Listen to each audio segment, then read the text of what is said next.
Alright, fever FM से मैं हूं मोस्ट वांटेड वैभव। और जैसा कि हम कह रहे हैं कि भाई इस नए साल पे कुछ नया सुनते हैं, और यही नया सुनने के लिए स्पेशली म्यूजिक की जब आप बात करते हो, आप अपने ग्राउंड से जुड़ने की बात करते हो, तो फोक म्यूजिक एक ऐसी चीज है जो आपको आपकी संस्कृति के करीब ले आती है। और अगर आप लखनऊ में हैं, अगर आप उत्तर प्रदेश में हैं, अगर आप भारत में हैं, तो जो पर्सनैलिटी आज हमारे साथ जुड़ी है उनसे आप दूर नहीं रह सकते। Yes, I am talking about none other than Padmashri Malini Awasthi ji. Ma'am, स्वागत है आपका फीवर एफएम पर। बहुत बहुत धन्यवाद। और मुझे बहुत बहुत खुशी है कि मैं मोस्ट वांटेड वैभव के साथ बैठी हूँ और अब ये इस साल को हम विदा दे रहे हैं और आपसे बात करें नए साल के स्वागत में। इससे अच्छी क्या बात होगी। मैम, नई एक छोटी सी मुहिम शुरू की है कि इस नए साल पे कुछ नया करते हैं, कुछ नया सुनते हैं। तो जितने भी आज लोग हैं, अगर शुरुआत आपकी इस मधुर वाणी के साथ हो, कुछ सुनना, मतलब कुछ भी आपके मन में जो आपको लगता है कि आज ये लोगों तक पहुंचना चाहिए, वो आपको सुनाना चाहिए।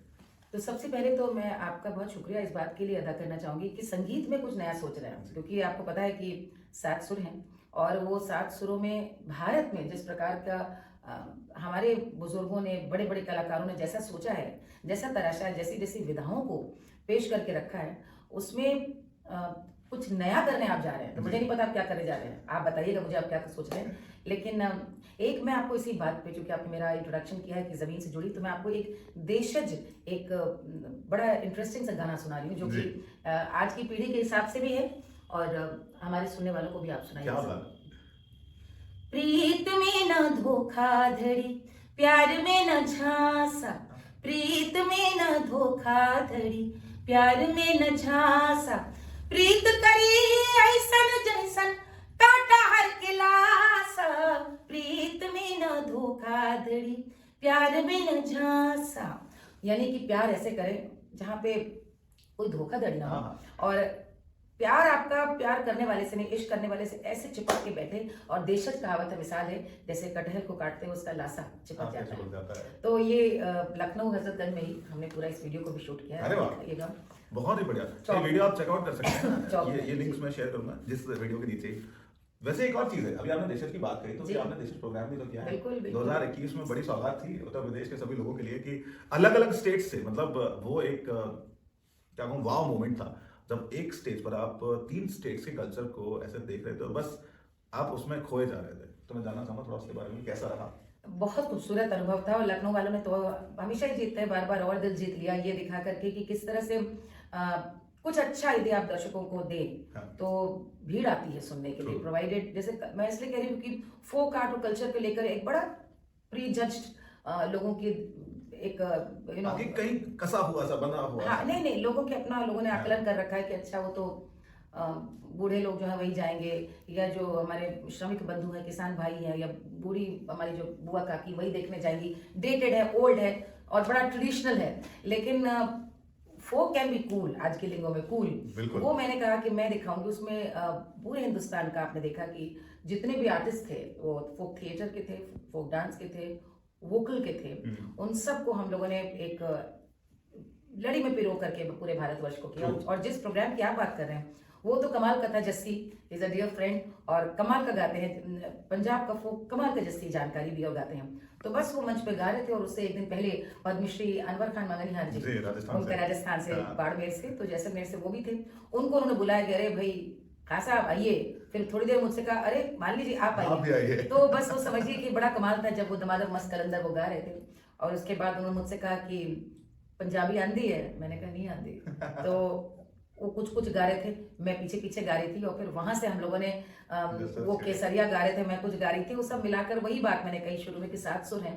लेकिन हिंदुस्तान में हम बड़े खुशनसीब है कि संगीत को हमारे बड़े ज्ञानियों ने, बुजुर्गों ने ऐसे संवारा है कि एक टेर भी लगाइए तो आप खुशबू से पहचान, आहा ये बंगाल है, ये पंजाब है, ये राजस्थान है। तो वो एक कमाल का एक वाव मोमेंट, एज यू सेड, बिना रिहर्सल के तय हो गया कि ऑडियंस के लिए भी एक अच्छा था कि it was a good jamming.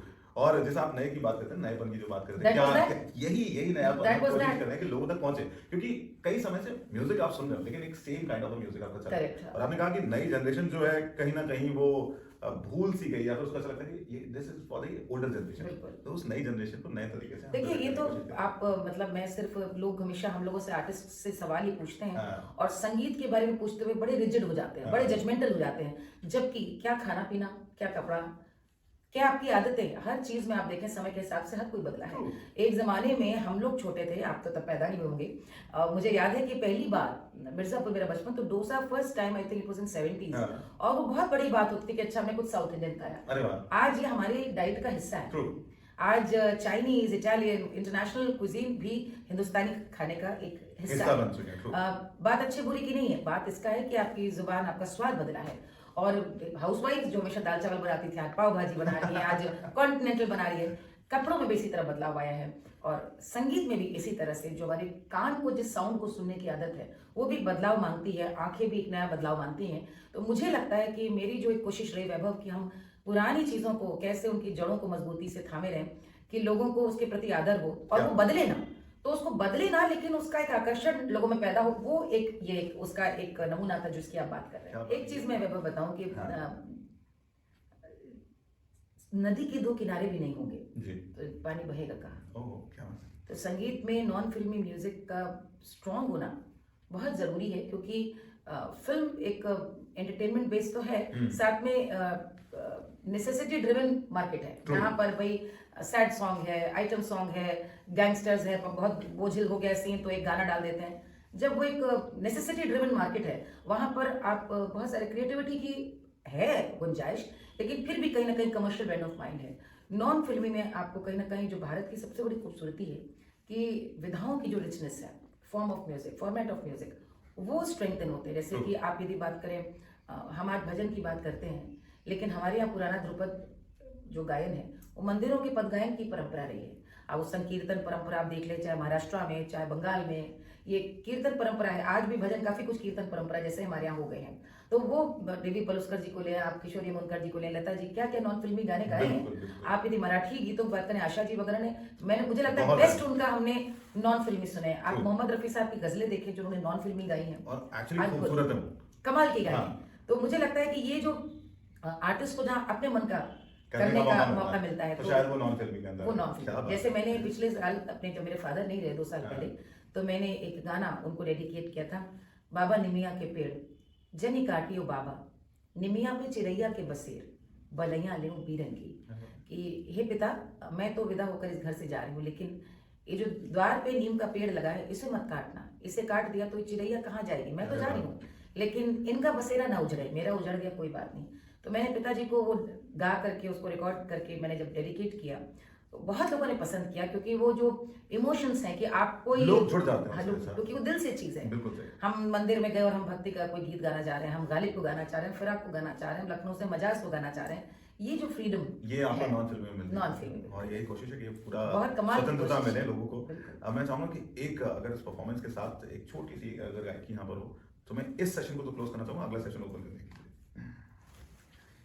बाबा निमिया के पेड़ जनी काटी ओ बाबुल, निमिया पे चिड़ैया के बसेर, बलिया ले बीरन की बाबुल, बलिया ले बीरन की।